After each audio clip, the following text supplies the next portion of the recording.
Well, welcome back, everybody, to the Formula Fun podcast, and it's time for the roundup of the Mexican Grand Prix 2018. And alongside me this week is Foxworth himself. How are you, my friend, this week? Muy fantástico, gracias. Stop mimicking Rage, please. In a What? different language. Basically what he said. I'm glad you're great. I thought you were going to do... Please don't do the whole thing in Spanish. I'm going to struggle. ¿Por qué? No, I don't know what that means. It means why. Oh, ¿por qué?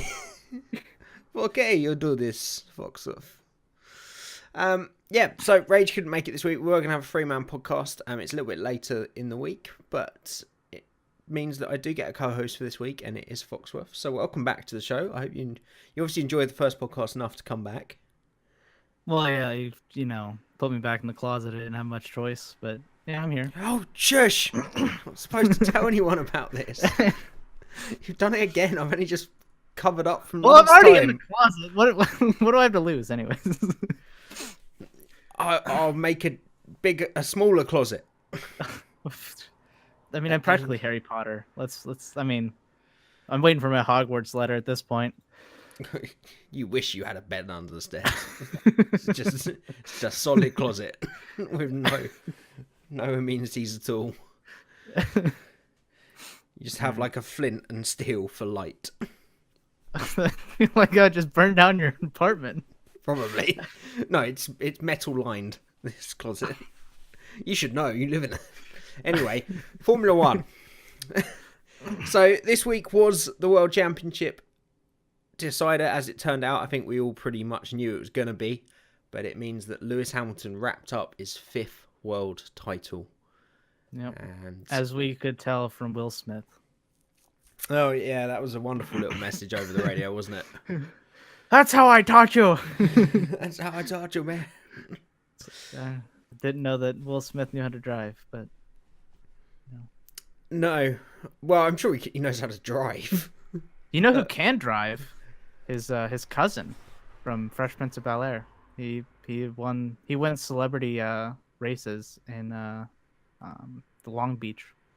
So Alphonse or whatever. Alfonso, someone, yeah, Yeah. swinging arms, man. Yeah. Yeah, he's a really good racer. Well, for celebrities at least. Oh, interesting. Yeah, he was at Monaco this year.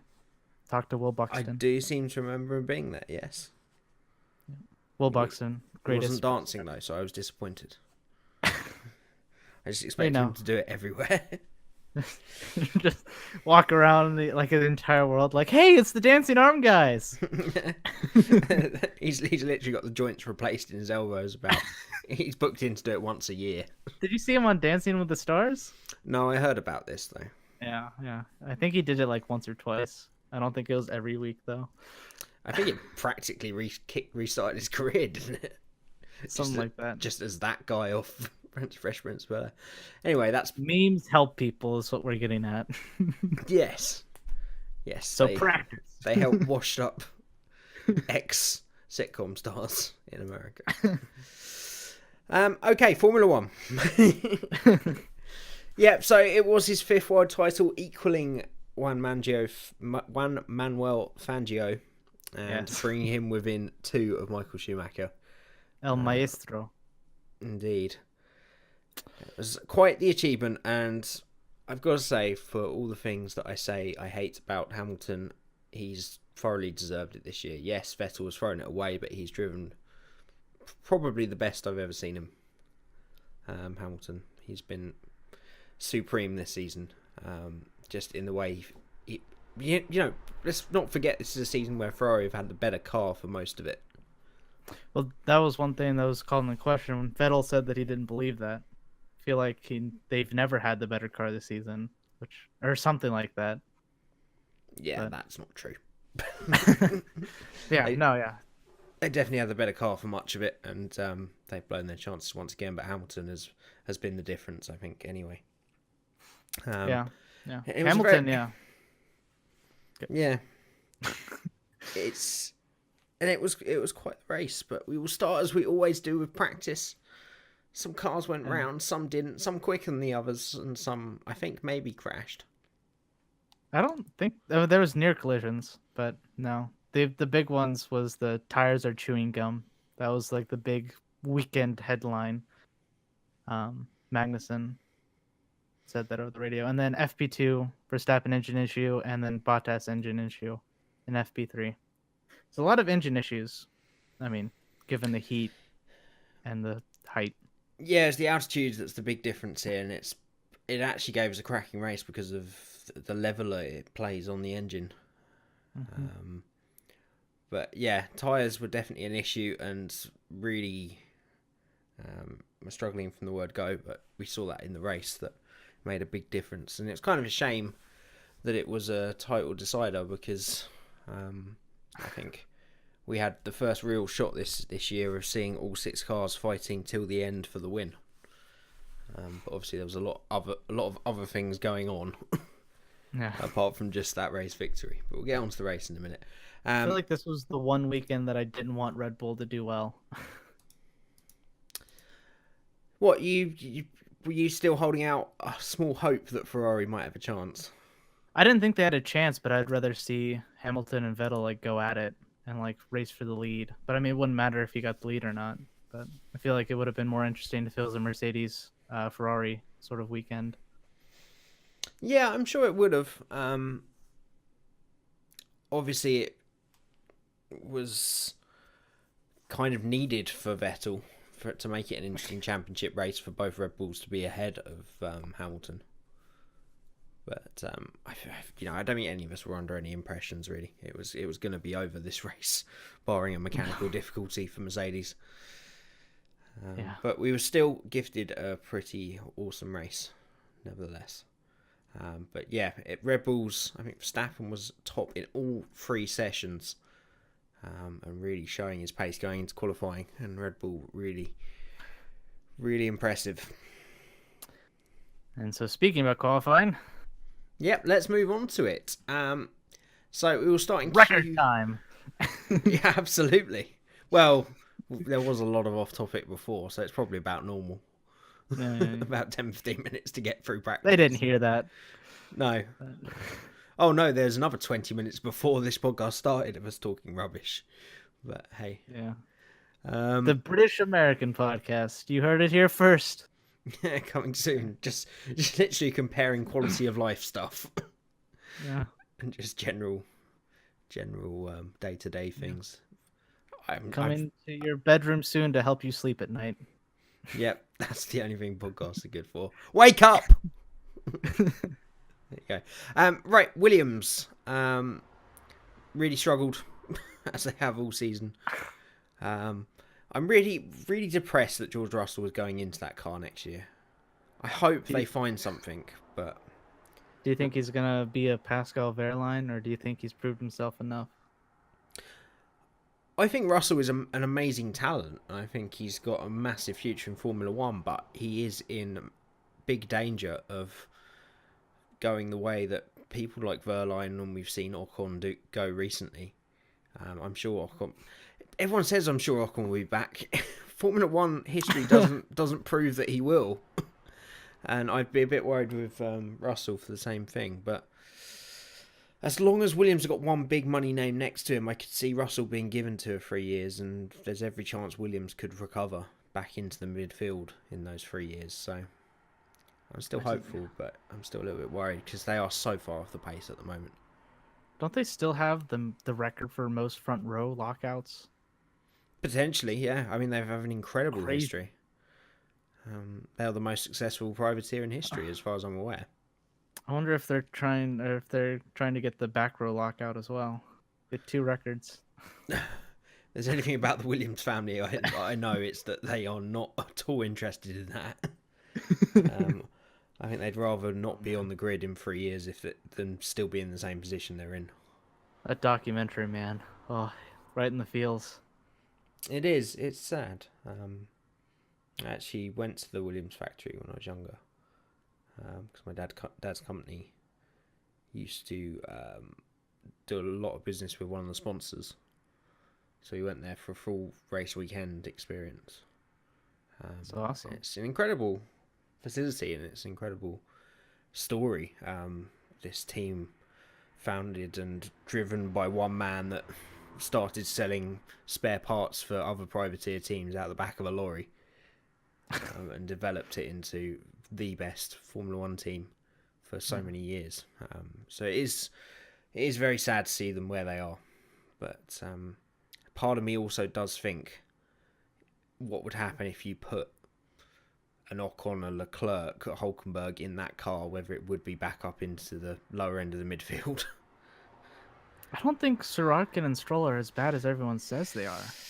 Well, I mean, we're going to find out next year with Stroll. Yeah. Did you hear last week whenever Brundle and Crofty asked about who the next driver is going to be? Because Otmar Safnauer wore a sombrero to announce that during the signing of Perez, and they're like, what hat are you going to wear for the next driver? It's like, well, I don't want any spoilers, but it might be a Monty hat. Or Mounty hat or whatever. Oh, I was going to say it's a mountain. Yeah, I know what you mean, Monty. Yeah. Not her Mounty, not Monty. Yeah. It's like, what, a cat? Close enough. A cat? Cat in the hat. All right. You're going to skin a cat and put it on his head? It's grotesque. Yeah. Anyway, yeah, I think we all know who's going in that upper seat. Yeah.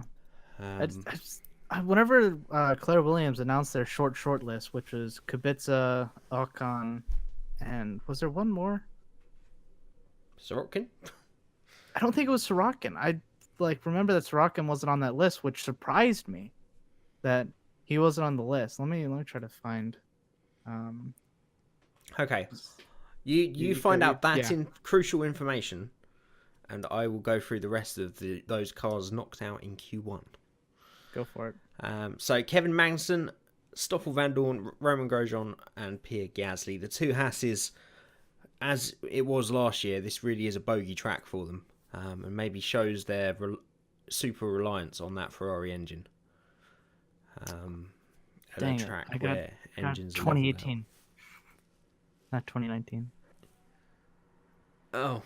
I was really confused whenever they said that they're thinking about bringing back Felipe Massa for 2018. And I was like, wait, what? He's signed, sealed, delivered to Formula E for next year. I am really excited about Gen 2 Formula E. I think those cars look amazing.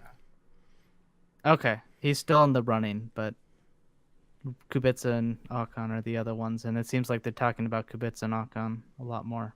I hope it's Kubica. I like Ocon, but I want Kubica to get a chance again. I would love to see that. Equally, I want Williams to get back in the midfield. I wouldn't like to see Kubica come back in for one sort of last hurrah season with a car that's nowhere near the rest of the field, because that would be, I think, even more heartbreaking than him not racing in a way. Yeah. Considering his talent Haas, once upon a time. You have a really good team. Kubica's a really good driver. I'm an American. You're basically British because everything's like in Britain, but you have the American Haas name on there. Hire Kubica, please. All right. And after that heartfelt plea, I'm sure we will see him in a Haas car next year. You know. Yeah. Well, I mean, Roman Grosjean's, he might be a race ban. Might be an open seat coming up. That's true. That's true. They have kind of lost their go-to reserve as well in the terms of Ferrucci. Well, he never had a super license, so he couldn't even fill the seat. So. I thought he'd done a test for them. He did a test, but to actually race, you have to have 50 points. I think a test is like 10, which is basically like entering into a Grand Prix or whatever in a lower series. Yeah, but isn't he racing an IndyCar?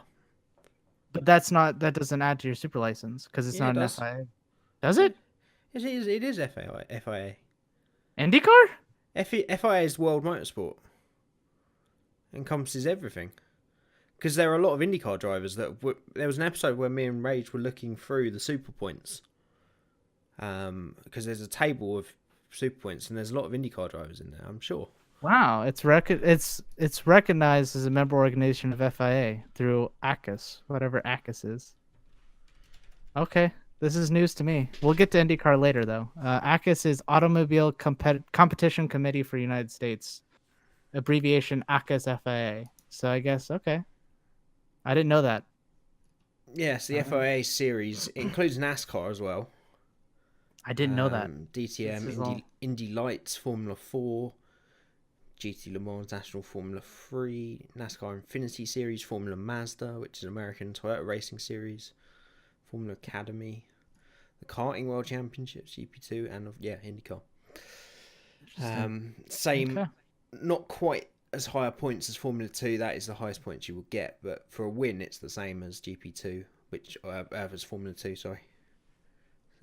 Yeah, Ferrucci could well have the super license points, but I don't think anybody wants him at the moment. Well, not everybody doesn't want him, but we can get on that later. But yeah, okay. So Haas struggling this weekend. yes, Their bogey track. They made big proud announcements. They'd made lots of changes to make sure this wasn't a bogey track this year, and once again it was a bogey track. yeah. Struggled in qualifying, not able to make it through to Q2. You know how those American-Mexican relations usually go. So yeah, they're not probably some lemon in the fuel filler cap. That's an old Top Kid joke and slightly racist. So I apologise, Mexicans, if you are watching. maybe we can talk about sure you're not. Well, I don't know. We can talk about Pancho Villa. We can talk about oh gosh, what is general? Anyways, Mexican history. Anyways, I got to write a paper on that. But anyways, let's digress and move on. Stoffel, I can't call him Stoffel. Well, we'll get to that, but I can't call him Stoffel 8-point Van Dorn anymore. yeah, 10 points. Incredible. 10 points. I know, Jamie. 10 points. And do you know what's really bad? We've made the first draft for the Formula Fun Cream in a Can Cup T-shirt. It had 8 points. It had 8 on the back, and then Dennis on top of it, like a jersey. Oh, And I don't know that we can keep 8 anymore. Stoffel, You've ruined it. You've ruined it, Mr. Van Dorn. Right, Pierre Gasly P15 out-qualified for one of the very few times this season by Brendan Hartley, creeping into Q2. Did he get out qualified? He kind of couldn't. He didn't run second Q2. I mean, he got out qualified in Q1, but he didn't run in Q2. I'd still count that as out-qualifying him. Okay. Brendan Hartley would definitely count it. Obviously. And Hartley was actually slower in Q2, so if he'd done Well, they didn't have new sets. Well, they had one new set, so. But Oh, really? yeah, they only had one new set of Ultra or Hypersofts. Of Was it Hypers. Hypers? Okay. Yeah, it's Hypers. Yeah. Okay, fair enough. Yeah. So if they didn't get a good lap, they had to use worn tires. They used worn tires for the first lap, and I don't know if Brendan Hartley got a second lap. But yeah, That would explain it then.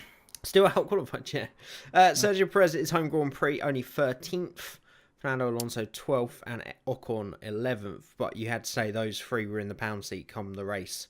Well, you would expect them to be getting the fresh choice of tyres, especially considering the tyre issues for a lot of cars this weekend, was probably the smarter thing to do. But I've got a feeling all three of them...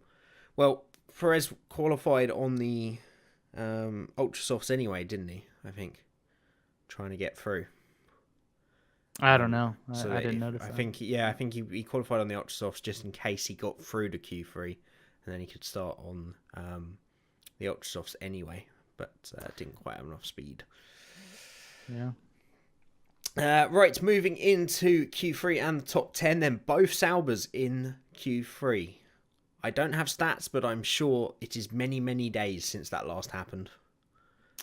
All right, you continue. I'll look it up. No, it's all right. We don't need to know that. Oh, you're right. Yeah, Foxy, go and look it up so we can talk about... Oh, wait, I am Foxy. Yeah. No, I don't expect you to do it when you're on the podcast. It's all right. Rage, go. You can have a week off. Yeah, Rage, go and find this out. I know these are the only ones you listen back to because you're not on it yourself. He doesn't listen to it. Yeah, he does. He watches Well, he listens to the last one all the way through. Then again, he was on holiday, so he was probably a bit bored.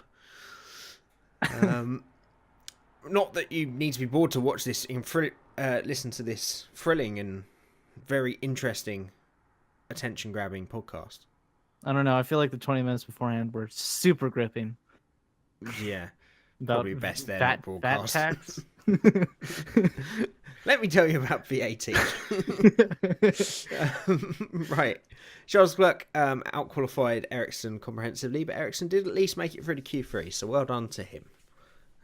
He's done pretty well this season, to be Actually, legitimately this time, not Crofty being like, "Congrats on being the 10th car to run in the session." fair. Going through on default. Yeah, it's DA did it on pace, and Sauber were good here. Yeah. I can't wait for next season in many ways, but one of them is seeing Raikkonen in that Sauber if they continue their improvement. Yeah, Just to I'm see so him. excited, but at the same time, I was so excited for the season. And like, there were some really good highs, but there's some really boring stuff. But that's Formula One. That's Formula One, yeah. You have to put up with that. I will take this opportunity, actually, for no reason at all, to say if you want to watch an exciting race, Formula One have just put the 2008 Brazilian Grand Prix Yeah, in full on their channel. I did see some of that. Yeah, I've got it paused at the moment at an hour through, and it's a thrilling race. But yeah, there you Back with Button and Vital and go. Vettel. It's Vettel, goddammit. It is actually Vettel, I think, every time I think about it, because it's EL. I always think it's LE when I spell it. But well, it's everyone not. says Vettel. Yeah, which would imply LE, but it's not. It's EL. I don't know. It's I Vettel. feel like we just should like ask him his actual pronunciation of his name. I think he It's has like- been many times and he doesn't really care. Oh, really? Okay. Yeah. I win race. Yeah. A lot of Kimi Räikkönen's rubbed off on him. Right, the two Renaults were best of the rest, 7th and 8th. Very impressive from Nico Hulkenberg as he has been all season. It's going to be very interesting once again to see him up against Daniel Ricciardo next year. Decided to put Sainz in my team instead of Hulkenberg, but that's okay. It's okay. I digress. I'm not bitter at all. Come on, Sainz. Yeah, Formula Fantasy, I'm sure we will get on to. I've not actually checked it just yet. But yeah, Renault almost securing, as long as they had a good race, that 4th place in the championship. And they've had a great year, much improved year, and it's going to be interesting to see if they can close the gap. Right, moving into the big 6 then. Kimi Räikkönen and Valtteri Bottas, the two flying Finns, old and new, in 5th and 6th. Not really on the pace of their teammates at all this weekend. But not surprising considering they're probably both being expected to play wingman roles. So just like, oh, well, we'll qualify behind them then, so we don't have to bother letting them through. Although, as we'll find out again later on, one of them did a lot. Yes. Sebastian Vettel not able to outqualify Lewis Hamilton, but the two Mercedes were completely outpaced and outmatched by the two Red Bulls. But it was not the way round that I think everybody thought it was going to be. Daniel Ricciardo came up with a sensational lap right at the end to take pole position, and then proceeded to smugly and very obviously rub it in Max's face. Like just screaming all over the place. Yeah. It was an epic lap though. From Ricciardo. Karma, though. Karma. Yeah. I mean, as he said, he's about ready to give the car over to Gasly now from the race. I like But Gasly drive it. yeah, but over one lap, he's okay with it. Yeah. But Of course, he was tripping major nutsack, as he likes to say. yeah, that's definitely a bold statement, isn't it? I've never heard those combinations of words before. No, I feel like he probably got a drug test right after that. I think Daniel Ricciardo would need one constantly, but he's just high on life, baby. Let's see whether he's still high on life after a season in a Renault. I don't know. Ask Alan Prost. Yeah, exactly. But it did mean we get another little nice stat out of it. It's the first Red Bull front row since 2013. So a well needed return to form for Red Bull, and they're going to be a real force next year if if Honda are looking as promising as they are looking. That's a double negative. Cool. Yeah. Do you think that Ferrari has waited too long to win their championship? Do you think that Red Bull might be the next the inherit like the Mercedes crown? Potentially, I'm still of the impression that Mercedes are going to win the next 2 championships, and it's going to take a rule change to knock them off. I think they're just too much of a well-oiled machine at this point, and there's not enough movement in the rules to make a big shake up of the big 3. I think the difference could be Verstappen in that Red Bull, but in terms of Ferrari, yeah, I think they've got one more shot at it. If next year doesn't go their way, then I could see a massive drop off in form in 2020 before the rule change. But whether they missed their chance, go ahead. Whether they missed their chance, I don't. It's difficult to say with Formula One. You never know, but it would look that way. Yeah, go on. Do you think that Leclerc, they might have to have a 1-horse race come like halfway through the season? They might have to choose between Vettel and Leclerc, because like Lewis Hamilton obviously is the number 1 driver. I mean, they made that pretty clear. I don't see Bottas becoming number like equal. I don't even think he's going to be equal next year. I mean, they might say that, but I feel like Hamilton just outclassed him. So. Yeah, Hamilton is head and shoulders above him, and he is a wingman, whether he likes it or not. Bottas, he's not done himself any favours. Mercedes have given him every chance, but he's just not shown that special speed you need to be in a top team. And he's very much a number 2 driver, and that's historically worked very well for teams of dominance, especially when you look to Ferrari. I could very easily see Ferrari winning the Constructors' Championship next year with Leclerc and Vettel. I mean, if Leclerc adapts as well as he does, and there's not a big fallout between him and Vettel, which I also think is a very real possibility, then I could see them getting the Constructors. Yes, I think it's much harder for a team that has 2 number 1 drivers to beat a team to a Drivers' Championship that has one very clear number 1. If you're very evenly matched, because there are those opportunities for, as was classically shown in the example I always think of there is 2007, where you had McLaren had the dominant car, but because both the drivers Alonso and Hamilton were at loggerheads with each other, it meant that Raikkonen won the championship, and he really shouldn't have that year, to be fair. Because Massa was definitely playing second fiddle to him. So, you know, who knows in Formula One? Yeah. McLaren might recover next year. I know they said 2 years. They said they're not going to recover next year. Maybe 2 years to 20 years. Yeah. What would make it that worse is if they'd been saying that for they have many years now. It's just on like their Crofty was saying how. I don't know. Is Crofty, is that too informal? Do I have to call him Croft? Is it just Croft, right? Just the Croftmeister General will do. Alright. Croftmeister General, yeah. I feel like I'm like appropriating British culture because ESPN just decided to steal your broadcast. That's fine. We have the best broadcasters. So. Yeah, that's the main. Like, I don't know if F1 TV has that broadcast or not. I really want to get F1 TV, but I don't know if they have Sky Sports as the people that are doing the broadcast. So I'm kind of. I have no idea. Hesitant. We're one of the few countries that has very limited access to F1 TV because Sky have such a stranglehold on the rights. So I don't know, unfortunately. Yeah. I'm sure there'd be a way of finding it out though. I'm sure. I just also don't want to spend $100 whenever ESPN broadcasts it for free. But yeah, no, that makes sense. I much prefer Sky's coverage over here, but when it's one of the 2 weekends where BBC has it for free, I'll watch it for free. It doesn't matter how good your coverage is, free is better than £8. Yeah.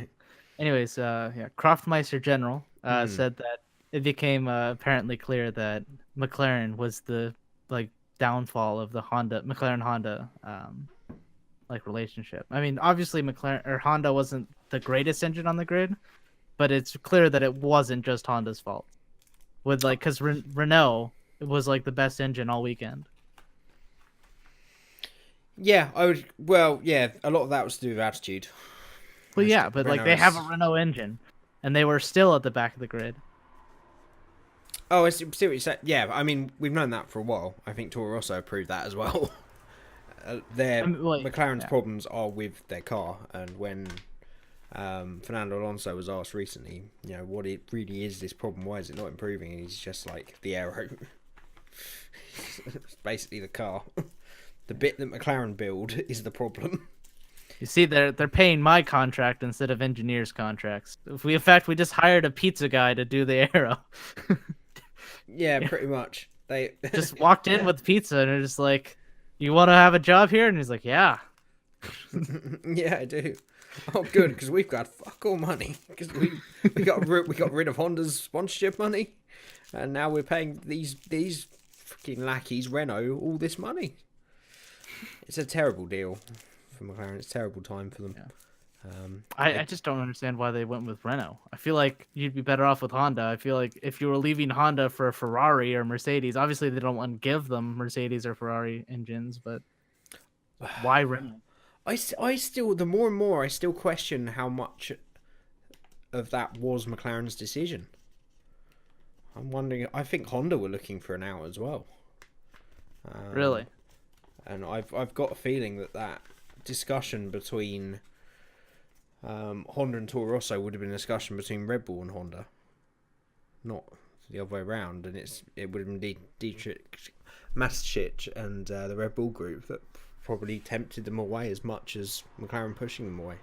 It's just a toxic environment for both of them, as it would seem, because of McLaren and probably because of Alonso. Well, Alonso, it seems like there's no hard feelings because whenever they talk about IndyCar, Honda's like, yeah, you can race in a Honda engine in IndyCar, that's fine. Really, I've heard the complete opposite. Let me look it up. The reason Alonso couldn't get a full-time drive and is not going to have a full-time drive in IndyCar by the looks of it next year is because no Honda do not want him in one of their cars. They're fine to do it for the Indy 500 because it's one race. Autosport.com, August 16th. Honda would welcome Alonso in IndyCar. Won't rule out McLaren supply either. This is much more recent news. So This is August 16th, 2018. And then September 16th, they said that they weren't supplying Fernando Alonso an IndyCar entry in 2019 because he's not doing an IndyCar this year. He's already said that. But yeah, it says that they would welcome him August 16th, 2018. So it doesn't sound like there's much hard feelings there. I feel like they had a lot of good experience with the McLaren, Honda, and IndyCar. I mean, obviously it ended similarly, but up until that point, that was yeah. This is the thing. Fernando Alonso decides to race an IndyCar full-time will be a moot point if the dilemmas over who could supply engines to a McLaren IndyCar team cannot be resolved. This is old again, is it? I read a new news story very recently, but I can't find it. Anyway, yeah, I think that's what's breaking it down. The full-time drive is the Honda relationship. Anyway, let's get on to this race, shall we? Yeah. Yeah, he already complained about the length of the Formula One season. So why would he want to do like a full length IndyCar season? I don't know. That was one thing that people were saying. Like, it's not that he doesn't want. It's not that he can't get a full time drive. It's that he doesn't want a full time drive anymore. You know, there's other things to life than racing. Not for Fernando Alonso. I don't know. Not until he gets this Triple Crown. Well, yeah. I mean, he doesn't have to win the IndyCar championship to get the Triple Crown. But I mean, he just has to win the Indy 500, but he would stand a much better chance if he did a full season. Yeah, I was amazed just the highlights of what he did at the Indy 500 after watching the 2018 Indy 500. Just crazy. I mean, then Alexander Rossi this year. Oh, so good. Anyways, enough IndyCar. That's a different podcast. Yeah, it's blasphemy on this show. I'm afraid to talk more than it's allowed 2 minutes per episode, if that. Way over that, anyway. Way over the quota. So We have another IndyCar story later in we'll this wait podcast. and see if you're invited back, Fox. Now let's continue. It's okay. I like my closet. That's right, you do. Right, on to the race. So it was an absolutely ballistic start from Lewis Hamilton, going in between the two Red Bulls. So good. Really bad start from Ricciardo, bogging down from pole position. And then Hamilton thought better of going wheel to wheel with Max Verstappen through the first couple of corners. Probably best that he did that. I've got a feeling Max, after Saturday and the disappointment of not being on pole, was not going to let anybody get past him at the cost of probably his own car during that race. So it was a very feisty start behind. There was a bit of contact. I can't remember who between, and then threw a bit of debris over towards Alonso's car. It was Ocon and I believe either Sainz or Hulkenberg. But yeah, Hulkenberg. Okay, and then that debris unfortunately went into Alonso's car and then caused it to overheat. Yeah, Alonso, like, he pulled out to the side. He's like, well, clearly Ocon and Hulkenberg are about to, like, do a massive wreck. I'm going to pull out to the side for Oh, awesome. He just has the worst luck. He avoids everything and then still gets caught up in an incident. It's, yeah. I don't understand how he can have this luck. Like, It's, yeah, I mean, I think a little bit of karma for the way he was earlier in his career, but anyway. And then we had a hallelujah moment. Sebastian Vettel made wheel-to-wheel contact with someone without spinning. It's a revolution. Did they fix the downforce vortexes or whatever that he was blaming? The what? I have not heard this. Yeah. Vettel was talking about oh gosh. Continue with the race. I'll get back to you on this. Some vortexes caused him to spin. Wasn't the contact, no? Wasn't him clattering into another car. Let me see. Okay. Ferrari downforce hole may cause weird spins. Sebastian Vettel. So wow. Yeah. So, like, I guess what he's saying is, like, whenever he gets next to a car, there's, like, a downforce thing, like, with the side pods. It stalls the aero, yeah. I mean, it's possible. I haven't really seen it happen to Kimi Räikkönen much, though. That's the thing. Well, he's finished. He just is like, downforce, don't do that, and downforce listens. I do rallying. Doesn't matter. Does he? He used to. When he had his couple of years off, he went and did rallying. Okay. And he's finished, so they just driving to the shops is rallying for them. Have you seen the Finnish driving test, by the way? No.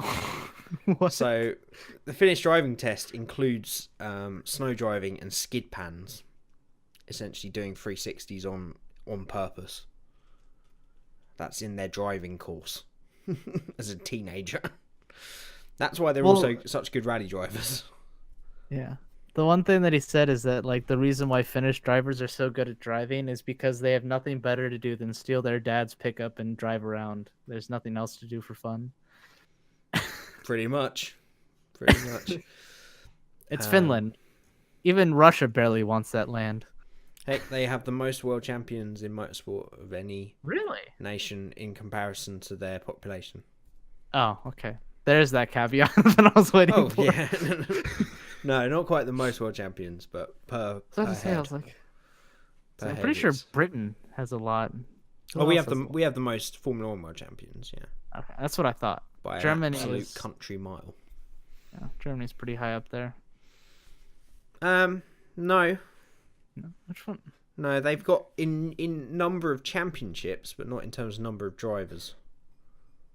All thanks to Schumacher. Schumacher and Vettel, basically. Yeah, and Rosberg. Let's see.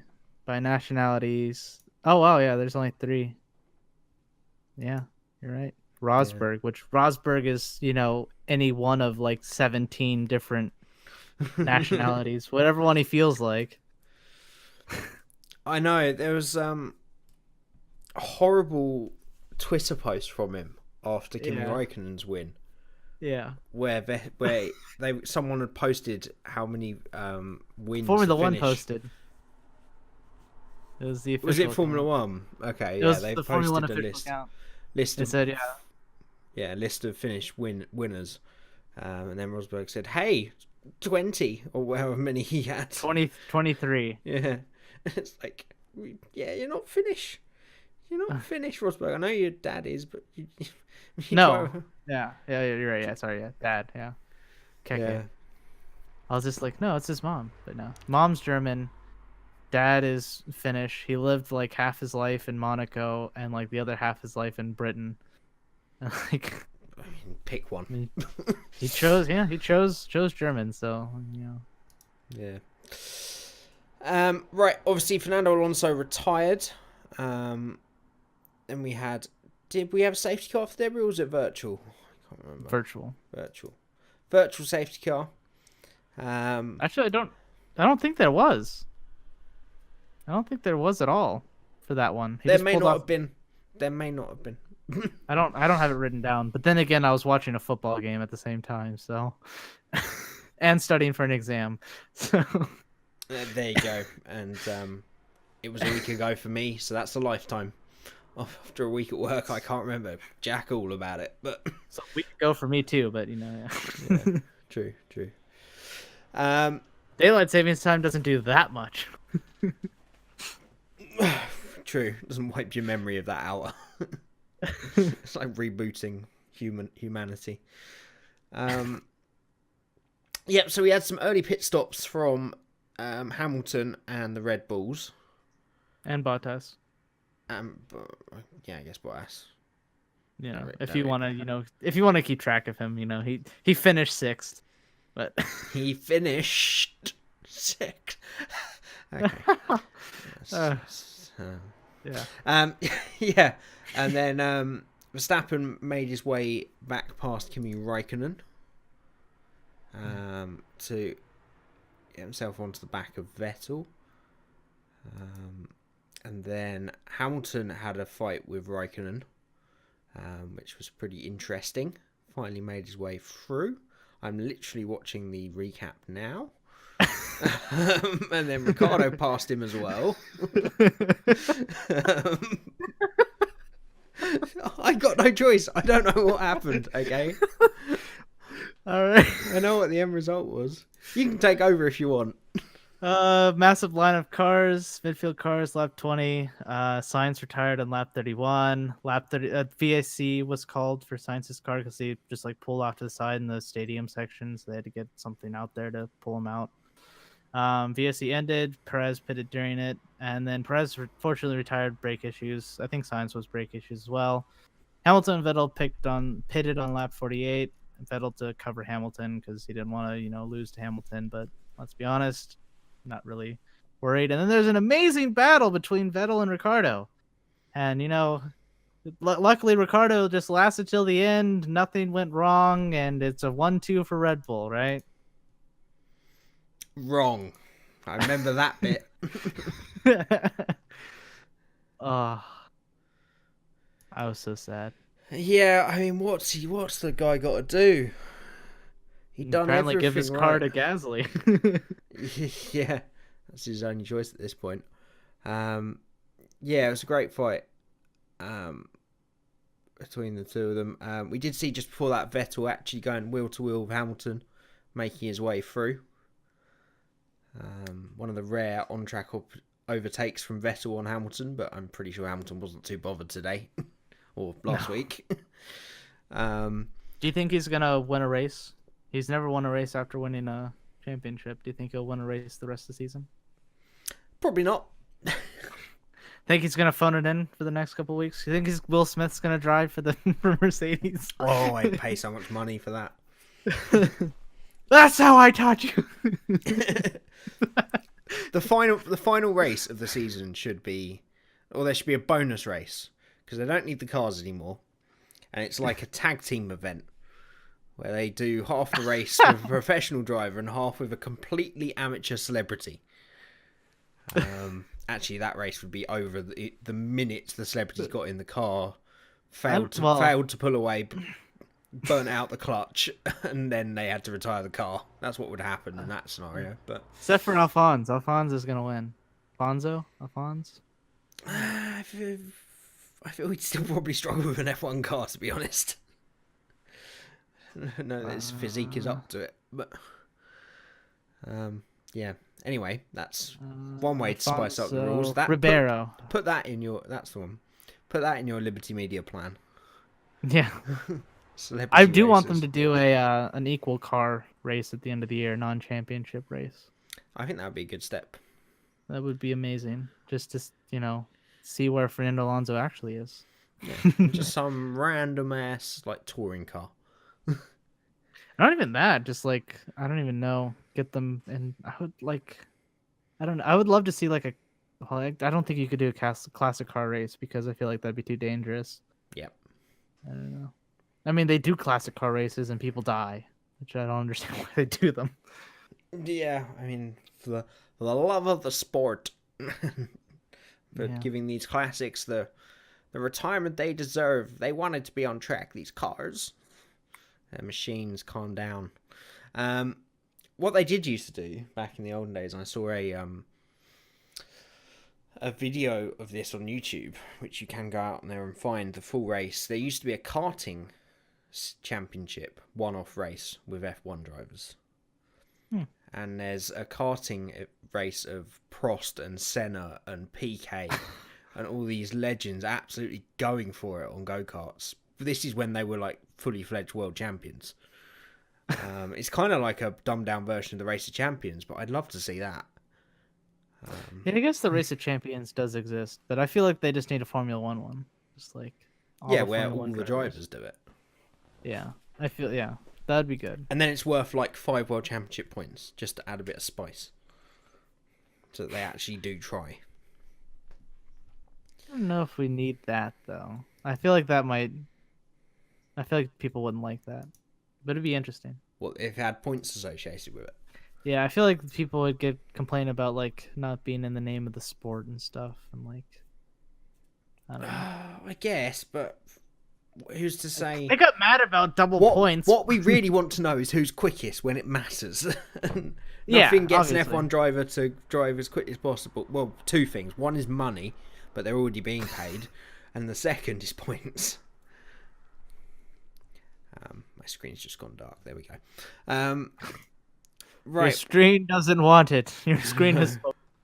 It doesn't. There's quite a lot of midfield scrapping as well with the Force Indias and the Saubers and the Toro Rossos and stuff. Yeah. As you said, Perez retired with that brake failure.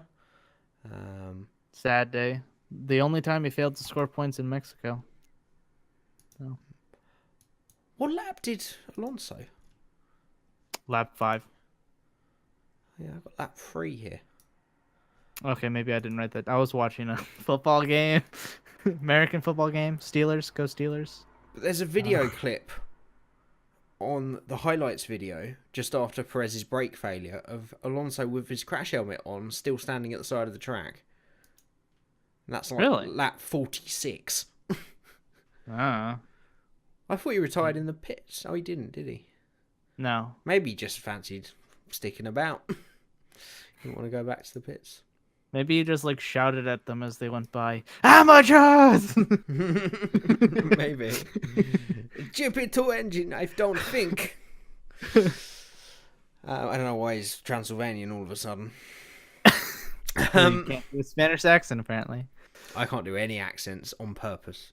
I can do all the accents by accident, but none of them on purpose, as I've discovered over my 27 years. You're pretty good at faking a British accent. Still pretty bad at that, babe. This is my real voice. Yeah, we saw some good battles between Hamilton and Ricciardo as well. Hamilton actually really defending that position quite hard, locking up and going wide into turn 1. Oh yeah, he nearly lost the back end as he came back on. Mercedes lawn mowing service. Yeah. And that was the story of the race, really, wasn't it? Those super soft tyres on the Mercedes just would not last. And they had a horrific race, really. Yeah. 2 stop for Hamilton, 3 stop for Bottas, right? Yep, that sounds vaguely correct. Bottas finishing a lap down in a Mercedes. Is that the No. first time that's happened? Well, I guess no. Last year, I think Hamilton was lapped, but that's because he had an incident, obviously. Yeah, I think it may well be the final time, the first time it's happened without sort of a major incident for the Mercedes. When they've just driven their race, I think it's got to be. It's crazy. It really I struggles. really like Bottas. I really like whatever at the beginning of the year. I was like, Bottas world champion. He's gonna do it. And he had all this bad luck, and he just lost all his morale. He just like after Baku, like he was destroyed.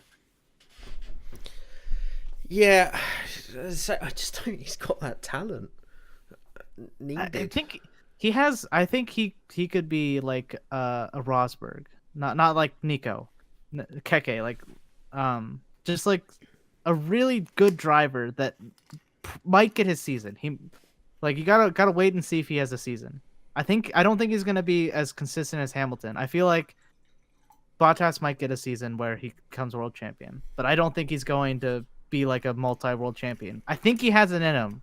He just needs to have the cards align, not like Baku. What else? Not like Austria. Just terrible luck this season.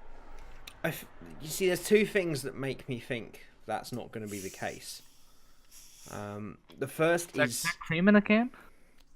it's not cream in a can. No, it's just a zesty drink. It is firstly his qualifying pace. Rosberg, for all the time that he was with Schumacher and then with Hamilton, he was always able to beat them in qualifying on a fairly regular basis. Obviously, Hamilton probably still had the edge over him, and all in all, beat him out over the course of the seasons they had together. But Rosberg still had a very high amount in comparison to Bottas of beating him in qualifying. So he had that one lap speed.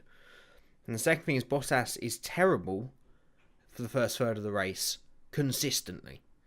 Even the races that he's won, he's been terrible at the beginning. He just takes forever to get up to speed.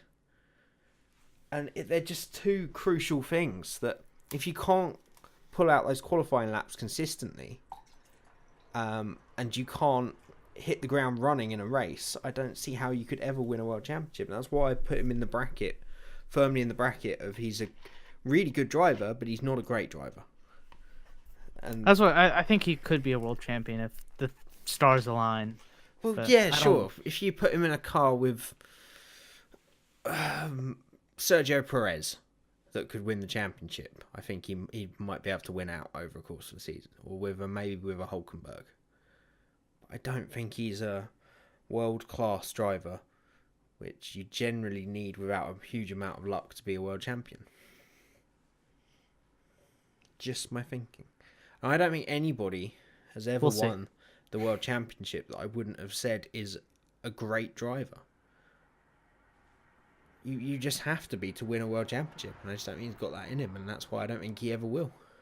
Let's see. I mean, you'd have to go a long way back. I'm saying that. That's I'm looking.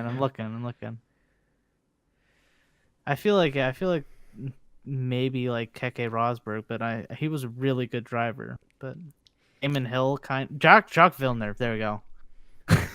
I mean, I hate him, but he was a great driver. He went toe to For a toe with season. Schumacher. Yeah. Well, yeah. And then he went wheel to wheel with Schumacher. And we know how that ends. We always know how that ends. Yeah. Yeah. All right. Sorry, I thought I was going to sneeze. Oh.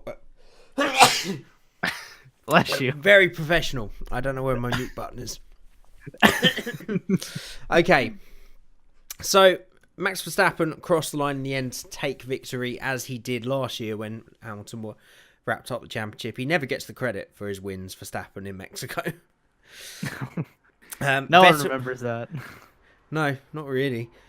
At least Hamilton ran off after the beginning, after he parked up, rather than just stayed around while the podium ceremony was going on.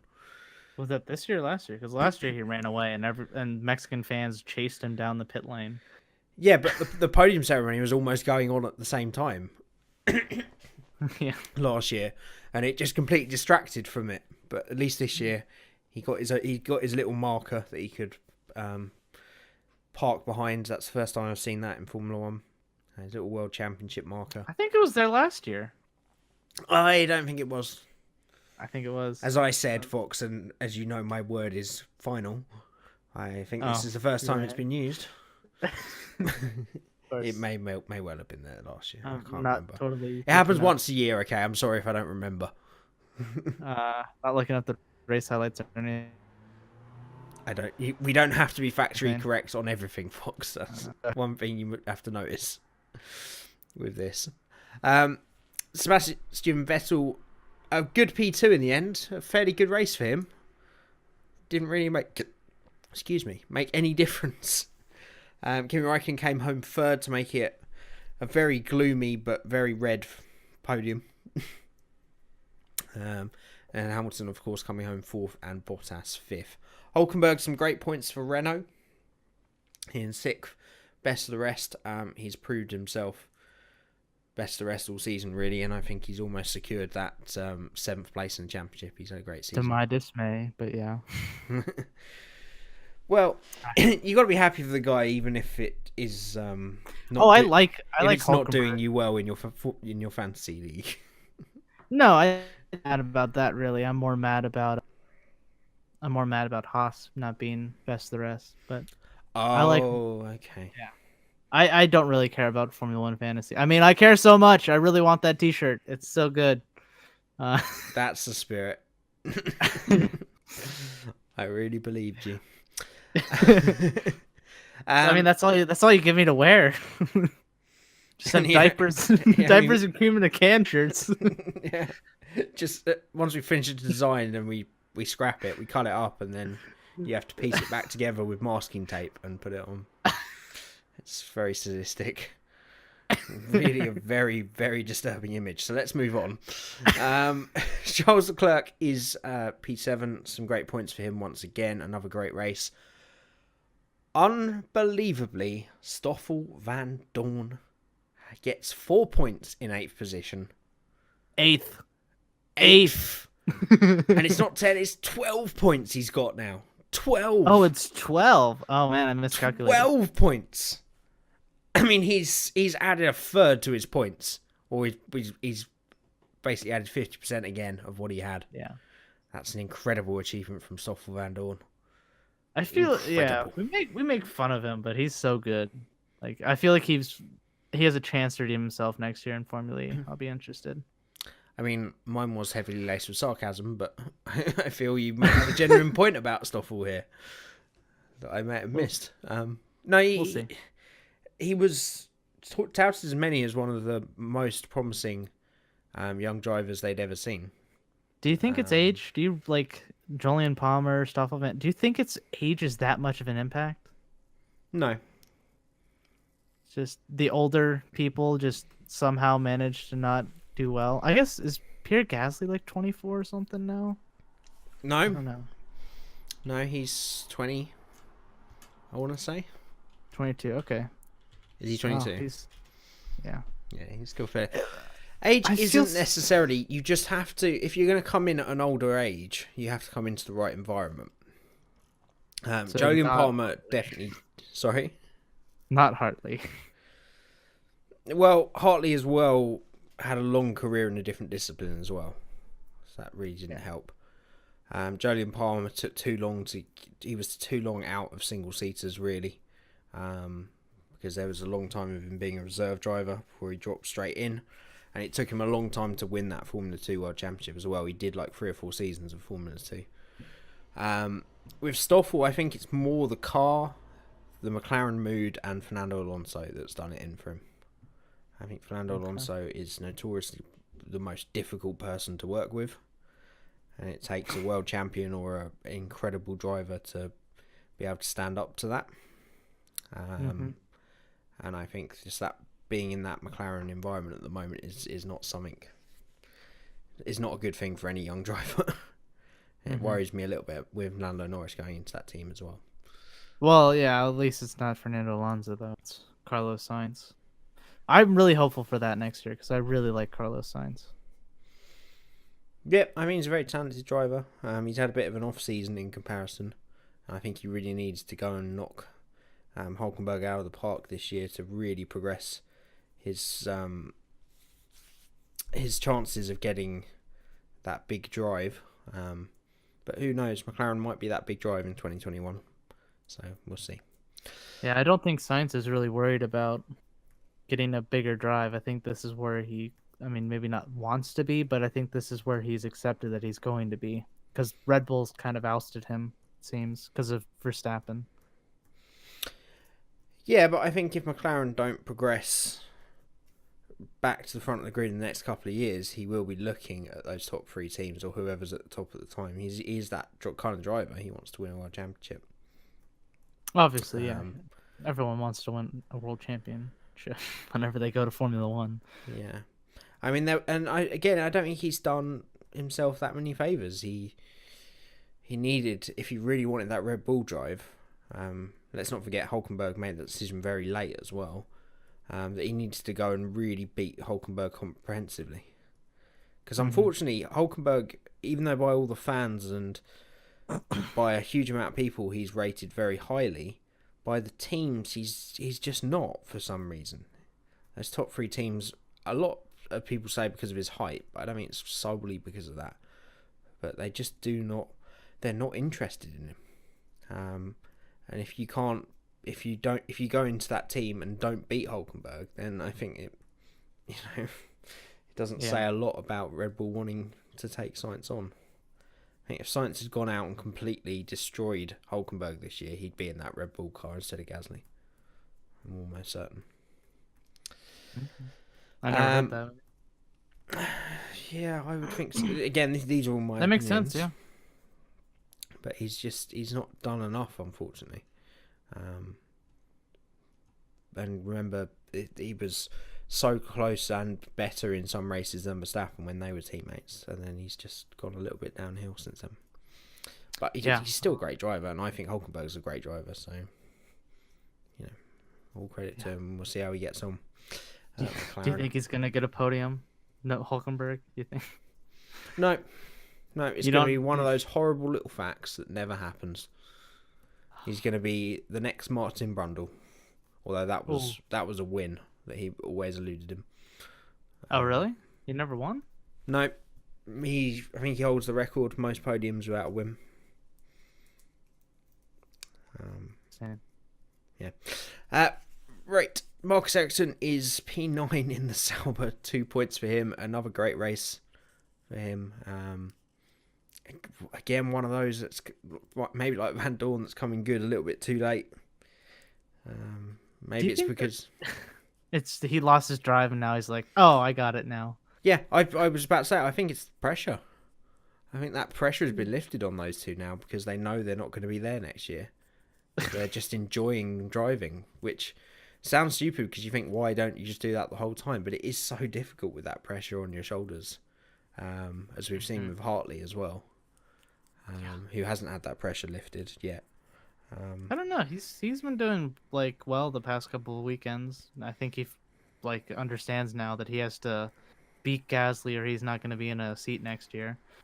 Of course, they're offering that seat to literally everyone on the planet. I'm pretty sure if I checked my emails, I would have an offer from Toro Rosso. I'm sure they'd at least give you a test drive. They are desperate for anybody at this point. I think you might fall a little short on the super license points, but that's probably the mailing list, I would have thought. Everybody with a super license. Yeah, I mean, Hartley's another kettle of fish. I think he's still got that pressure on him, and as I say, I don't think he's ever going to find enough to stay in Formula One. I would expect Toro Rosso to find. I still think it's going to be Ticktum. I think it's going to be Albon. They're talking about Albon being in it. Alexander Albon from F2. Oh, of course, he's testing in Abu Dhabi, Yeah. isn't he? Well, I don't know if he's doing that, but he's right now he's testing. He has a seat in Formula E It's with very easy to confuse them. just cool emblem, just like backwards E, right? Confuse everyone. Yeah. Um, It's cool. I don't even know what their emblem is. I don't think it's a backwards E, but anyways. I have no idea. I want to get into Formula E now that like half the F2 drivers are going to Formula E. It's a great series, man. It really is. The racing I is hear, intense. and they got the Gen 2 cars next year. They got Massa next year. Yep. So I don't know if this still rings true but I think the original quotes on the Gen 2 cars were they were not going to need the swap anymore, so they could do the full Yes. race. I think that's still the I think that latest. is the case, yeah. But yeah, I think Formula E is going to be pretty great. But anyway, Yeah. in a Enough bid, about- in a bid to try and make good of our target of making this a little bit of a shorter podcast because we were short on time and it is late in the week. So you guys just want your podcasting out of here as well. I'm sure. Get out of it is what I'm saying. So 10th Gasly, anything? Yeah, I mean, it was a fairly good point for him considering Toro Rosso struggles, and again, just shows the Honda engines making progression. He's ahead of a Force India, but then there were two Williams in 12th and 13th. Two Hasses down in 15th and 16th. It's just a god awful race for them, wasn't it? I didn't really. Don't remind me. I didn't, Stop digging in. I didn't really track Haas's race. What did you see what happened being such an avid Haas fan? I kind of stopped watching. I only like half paid attention after I saw that Haas. I mean, I think they did like 2 stops or 3 stops or something crazy like that. Just the tires weren't working at all. Chewing gum, as Kevin Magnussen said. Okay, so they were just struggling with tyre wear and extra stop, and that's all they needed. Yeah, and they started from 15th and 18th or whatever because of the grid penalty and stuff. So Okay. Yeah. Okay. this wasn't a good weekend. Weekend to forget. Let's not mention it. Let's. Yep. No. They're just going to be their bogey track, isn't it? Now. I hope not. I hope I guess the big news is Rich Energy, the people that tried to buy Force India, are sponsoring Haas next season. Let's not jump the gun, young Padawan. We are not at the news yet. Okay, fine. All right, I'll save that for later. My last word on the race was Ocon. Terrible race. He admits that was like the worst race of his entire career. Just like slammed into the back of Hulkenberg lap 1. I think he like slammed into the side of both Toro Rossos at some point. Just terrible race. Yeah, I think they were struggling. Really Force India. Maybe had a similar brake issue to Perez, just not to the same extent. You never know. Probably. I guess the other thing was I love the Verstappen radio communications as well. Should I turn down the engine? Can we turn down the engine, please? I don't want to lose this race. Okay, Max, we have turned down the engine. Thank God. He wasn't driving any slower though. He was basically relying on them. He was like, "Look, I'm gonna keep going flat out, guys. You better turn down the engine." Yeah. Can they just turn down the engine? Like, is that a thing that garages can do? Just like press a button and the engine is down? So there was a bit of talk about this during the race because they banned that kind of control. Yeah, I remember Crofty thing talking they about could do. What I think they probably did was tell him the settings to change. Which again I thought was against the rules, but I'm still a bit hazy with this because they've changed it a lot this season, throughout the season, as to what's they acceptable said it's like illegal unless it's for safety purposes, which I guess exploding an engine is a safety issue. That's what they said at the beginning, but I've got a feeling they changed something along the way as well. But yes, they do. It is perfectly within their race rating? capabilities to turn it down. What would you rate this race? I'd give it solid 7.5. Really? Okay, I was gonna go like 4 or 5. Okay. I feel like it would have been more interesting with like more of an implication of the championship, not like, oh, if Lewis Hamilton's finished, then he wins. It would have been more interesting if it was like whoever wins, wins. Obviously, it's not the last race, but you know what I mean. Yeah, I mean, I think we were all hoping this would be the title decider down to the line. And I guess that's the final point on it. Yeah. Yet again, Ferrari have blown their chance, Vettel's blown their chance, and Hamilton wrapped it up fairly comfortably in the end.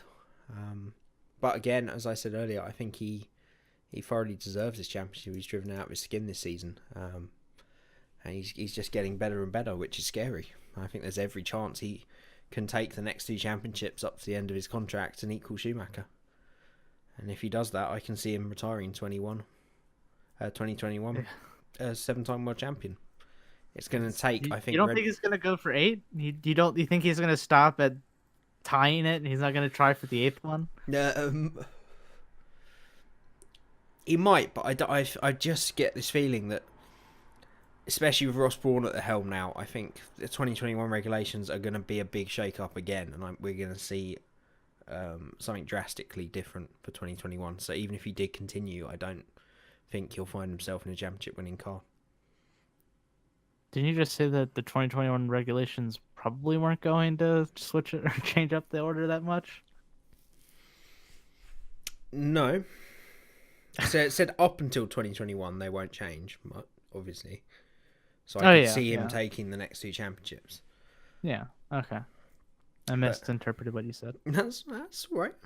That's all right, my young Padawan. Yeah, so...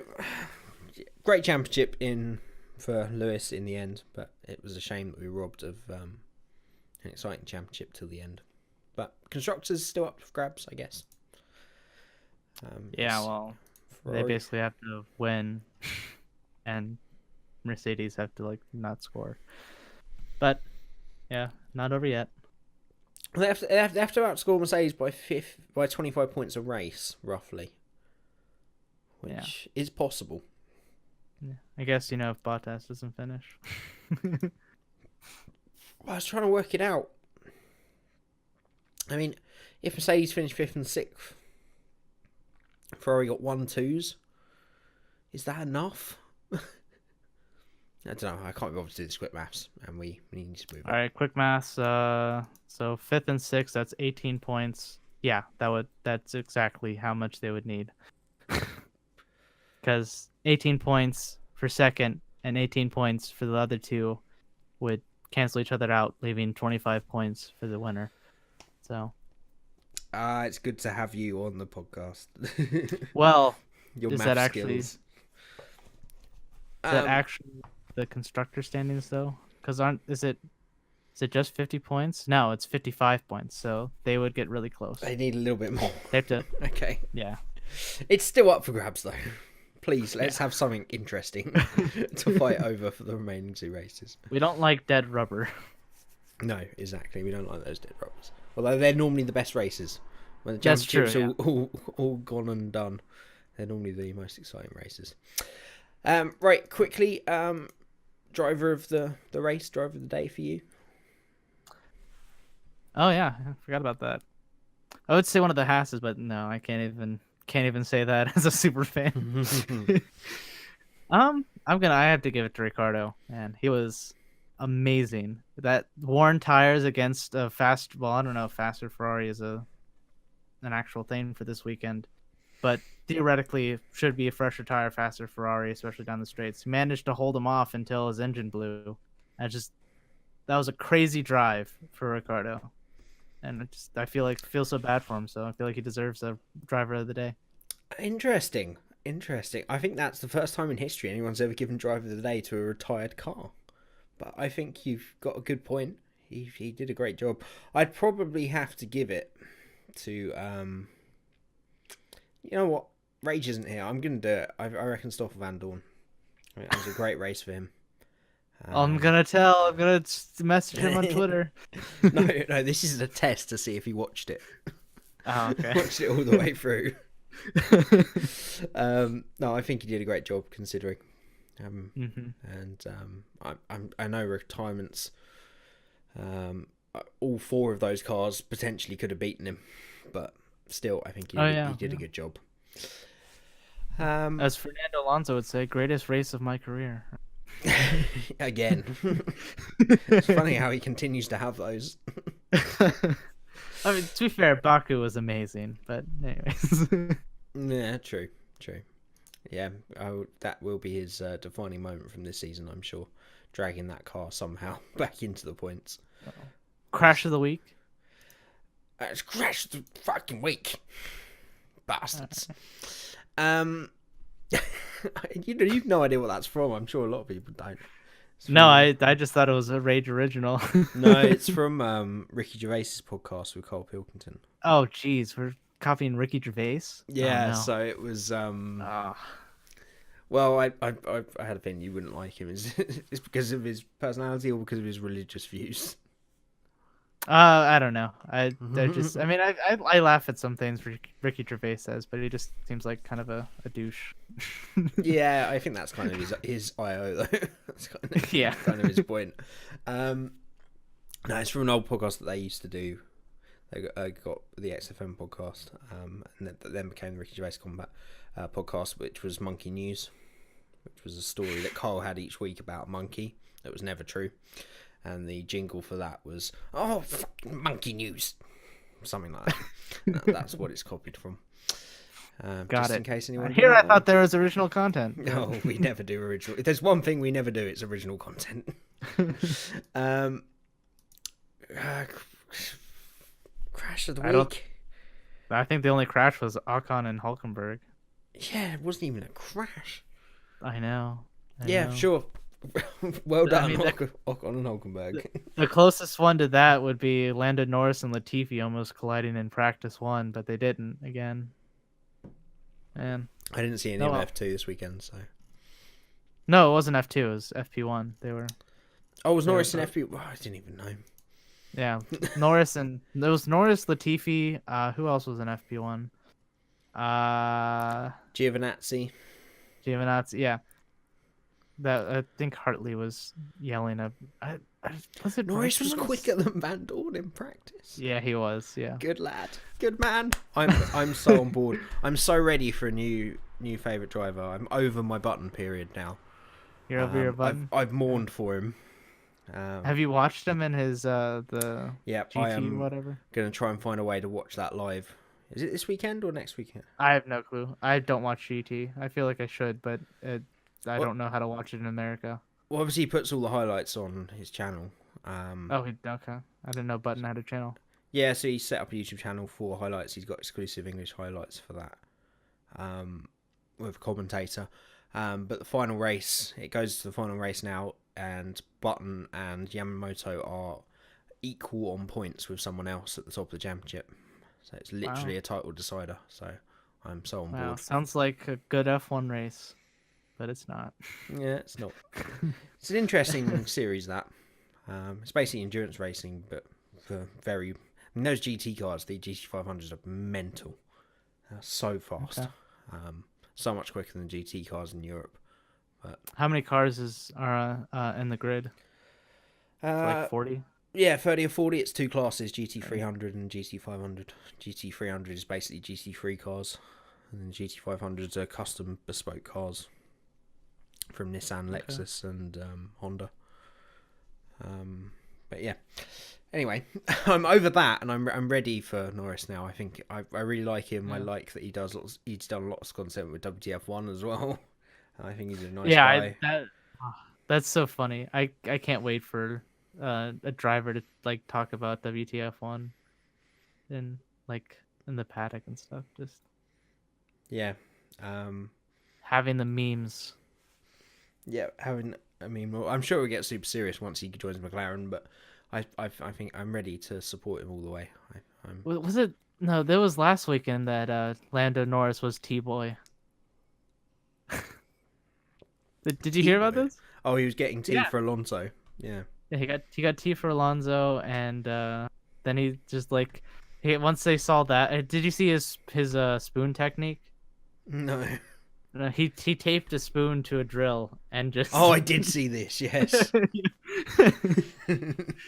This is what I mean. uh, I think he's a right lad. He's a proper British uh, it's prankster, funny. and I'm really looking forward. And I hope he does really Yeah. well. I'm ready to support a British driver all the way again. Yeah. No. I've been Yeah, I missing don't that. have. So I don't know. I really like Norris. I really like Norris. I'm not a huge fan of Russell. I don't know. He doesn't seem. He's not the same personality as Norris. I don't think.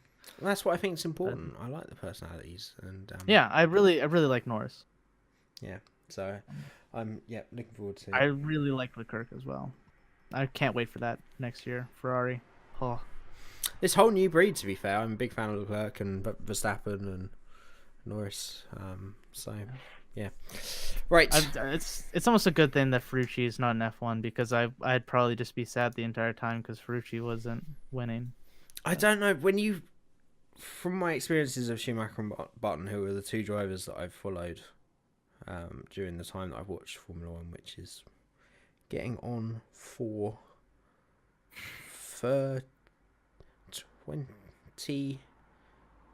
22 years now. All right. Literally started watching when I was 5. I used to have a Duke video of the 1995 Yes, I remember World this. Championship. I would watch on repeat. And that was. Sunset? No, that wasn't Hill. That was Schumacher. Schumacher's season, yeah.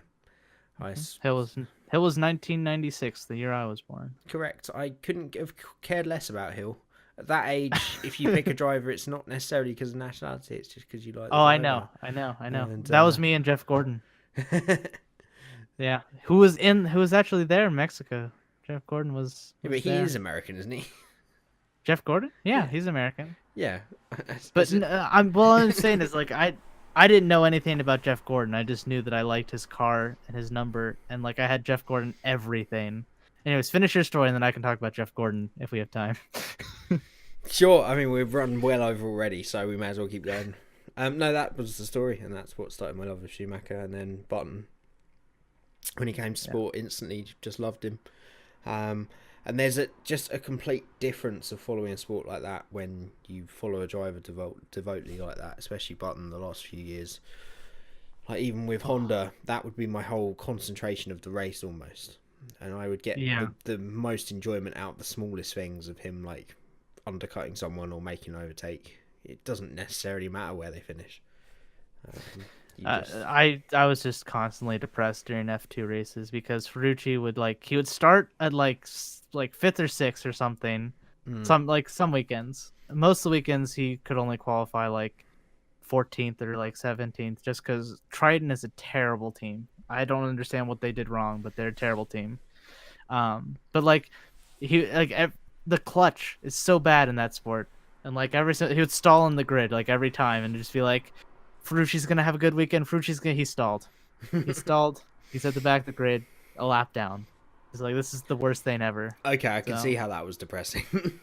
Yeah, and everyone's like, Ferrucci's terrible because he's like never wins anything. I'm like, no, Trident's terrible, and I feel like they're gonna start seeing that because, like Maney. I mean, obviously Maney did outclass him this season, but not by much. And Trident's just not a good team.